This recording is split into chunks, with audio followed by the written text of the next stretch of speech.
हम ऐसे युग में जी रहे हैं जहां पे राहु और कलयुग कंबाइन करके instant fame, instant success and instant destruction भी देता है।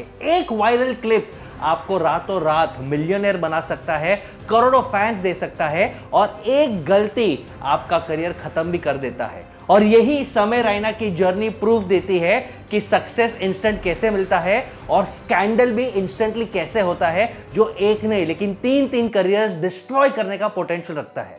महीनों के लिए हर जगह एक ही नाम गूंज रहा था जेन जी के दिलो दिमाग में, समय रैना, समय रैना, समय रैना। वो गाली देता है तो भी क्यूट लगता है, हंसता है, sense of humour, dark and dank comedy का किंग था और जेन जी के दिलों का राजा था।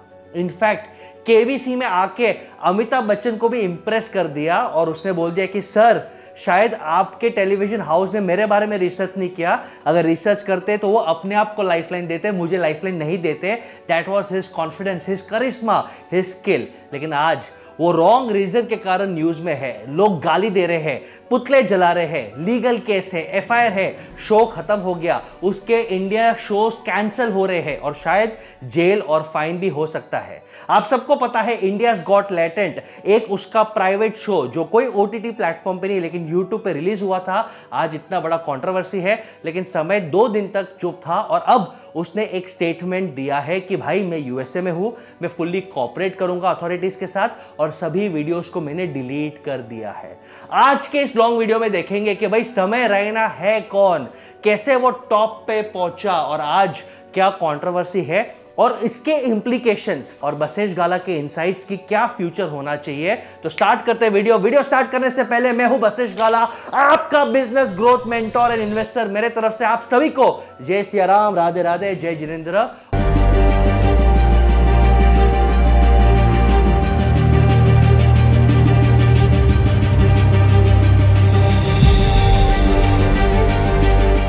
और अंडरस्टैंड करते एक सेल्फ मेड स्टार का जन्म जम्मू इंडिया में हुआ, जहां पे ऑलरेडी बहुत तकलीफें थी।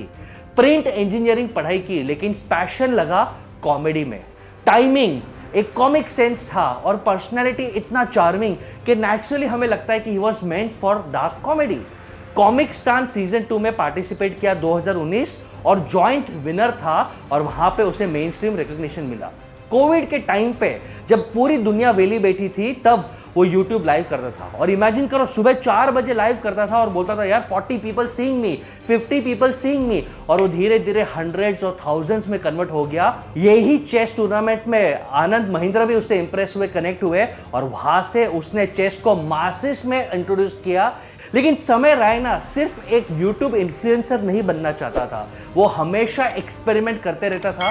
लेकिन सबसे बड़ा ब्रेक थ्रू आया जब उसने बोला कि मैं अपना खुद का प्लेटफॉर्म बनाना चाहता हूं। Why should I depend on Netflix? Why should I depend on Amazon Prime or any other challenge जहां पे मेरे पे रिस्ट्रिक्शंस आएंगे, मेरे पे सेंसरशिप होगा और मुझे स्पॉन्सर्स के हिसाब से काम करना पड़ेगा। उसने अपने YouTube चैनल पे इंडियाज गॉट लेटेंट, टैलेंट नहीं लेटेंट, ये लॉन्च किया और 5 महीने से ये शो चालू है। एजी, अनसेंसर्ड, अनस्क्रिप्टेड, अनएडिटेड, गाली गलौज से, डार्क ह्यूमर से, फन से, ट्रोलिंग से, और यहाँ पे बहुत सारे उनके इन्फ्लुएंसर्स ये आए एज अ जजेस। 5 महीने के लिए फैंटास्टिक किया। यूट्यूब सब्सक्राइबर 7 मिलियन क्रॉस किया और फिर वहां पे पेड मेंबरशिप लॉन्च किया कि भाई ये वीडियो सिर्फ पेड मेंबर्स के लिए, यानी रेवेन्यू मॉडल भी खड़ा किया। एस्टिमेट्स है कि मोटा मोटी हर महीने 1 से 2 करोड़ तो वो आराम से इंडियाज गॉट टैलेंट से ही कमाते थे और मेन स्ट्रीम रिकॉग्निशन मिला। इमेजिन करो अमिताभ बच्चन साहब दी लेजेंड के साथ कौन बनेगा करोड़पति में पार्टिसिपेट किया एज अ गेस्ट और वहां पे भी अपने फेम को ऊंचा लेके गया। और ये सब करने के बाद एस्टिमेटेड उनका नेटवर्क लोगों को लगता है 140 से 190 करोड़ रुपए है, स्पॉन्सरशिप, ब्रांड कोलैबोरेशंस। और 27 साल की एज पे समय रैना पिनैकल पे पहुंच गया और यहां पे स्क्रूटिनी आया और एक दिन अचानक ऐसा बड़ा कंट्रोवर्सी हो गया कि 3 वायरल क्लिप्स, खास करके रणवीर अलाहाबादिया, जहां पे वो इनअप्रोप्रिएट कमेंट्स पेरेंट्स के बारे में, सेक्स के बारे में और अपूर्वा मखीजा वल्गर कमेंट्स करती है और ये ब्लास्ट हो गया। सब बोल रहे कि ये हमारा धर्म, कल्चर के अगेंस्ट है।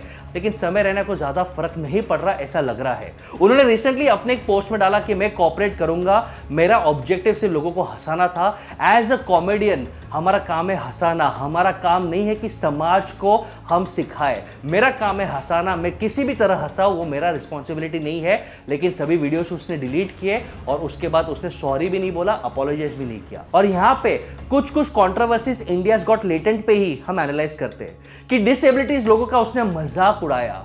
इनफैक्ट मेंटल हेल्थ और डिप्रेशन का मजाक उड़ाया कि दीपिका पादुकोण डिप्रेस रहती है, अरे ये तो पागलपन है। और नॉर्थ ईस्ट के बारे में, अरुणाचल प्रदेश के लोगों के बारे में भी, कल्चर के बारे में मजाक उड़ाया। तो ये सब धीरे धीरे धीरे अक्यूमुलेट हो गया। इनफैक्ट ये टिपिंग पॉइंट जब हुआ कि रणवीर अलाहाबादिया जो एक यूथ आइकन है, जब उसने वाहियात बातें बोली तब वहां पे बाहर निकला। लेकिन समय हमेशा से ही डार्क कॉमेडी रहा है। इसके प्रीवियस वीडियो में रणवीर अलाहाबादिया जी को मैंने क्रिटिसाइज किया, क्यों? क्योंकि बियर बाइसेप्स का दोगलापन बाहर आया। एक बाजू वो वाइज स्पिरिचुअल बातें करता है, मोटिवेशन बात करता है, और यहां पे वो वाहियात बात करता है। लेकिन समय Raina is his original self, हमेशा कूल, अनचिल्ड, अनफिल्टर्ड वर्जन था और गाली गलौज देता था। यहां पे लगता है कि वो सॉफ्ट टारगेट किया गया है। कुछ इंपॉर्टेंट लोगों का मैं पर्सपेक्टिव देना चाहूंगा और लास्ट में मेरा एनालिसिस के क्या नेक्स्ट स्टेप होना चाहिए। Analysis number 1, can you imagine Javed साहब द ग्रेट लिरिसिस्ट बोल रहा है कि जिसके पास कंटेंट नहीं है उसे मसाला देना चाहिए, यानी अच्छा जोक नहीं है तो गाली गलौज बोल के आप कूल बनो। तो मुझे लगता है कि समय रैना ऐसा नहीं है, उसका टाइमिंग फैंटास्टिक है और गाली गलौज एक स्टाइल है खाली यूथ से कनेक्ट करने का। He doesn't have zero content, उसके कंटेंट में, टाइमिंग में दम है। सेकंड, मुझे लगता है कि समय रैना को हम इतना बुरा देखते हैं, बट उसने कितने लोगों को प्लेटफॉर्म दिया। बहुत सारे डिसेबल लोग आए, डिसेबल लोगों को उसने इक्वल ट्रीट किया और उन्हें डिग्निटी दी। वो बोलता है कि अगर मैं नॉर्मल इंसान को गाली दे सकता हूं, उनकी टांग खींच सकता हूं, तो मैं आपके प्रति ज्यादा सॉफ्ट नहीं रहूंगा। आप केपेबल हो, आप डिग्निटी डिजर्व करते हो, तो मैं आपके साथ भी वैसे ही बिहेव करूंगा जैसे औरों के साथ बिहेव कर रहा हूं। लेकिन कुछ अच्छे टैलेंटेड लोगों को उसने प्लेटफॉर्म दिया, अपने कॉमिक शोज में उसने ओपनिंग्स दिए, उन्हें विजिबिलिटी दी, लाखों कमाने का मौका दिया और एक ऐसा प्लेटफॉर्म खड़ा किया कि लोग डिस्कवर हो सके। थर्ड पॉइंट, कुछ लोगों का कहना है कि भाई पॉलिटिशियंस को सिर्फ डिस्ट्रैक्शन चाहिए।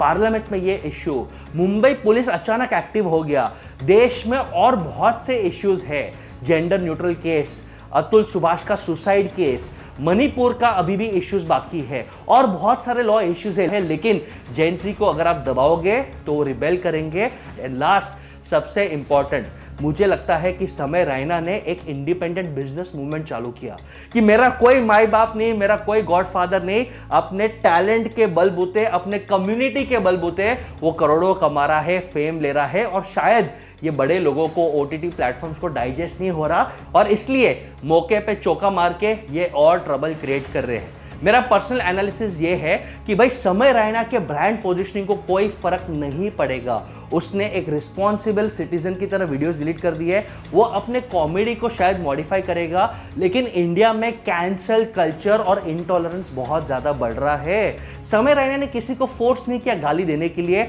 ना किसी को फोर्स किया था कि आप मेरे पेड मेंबरशिप लो।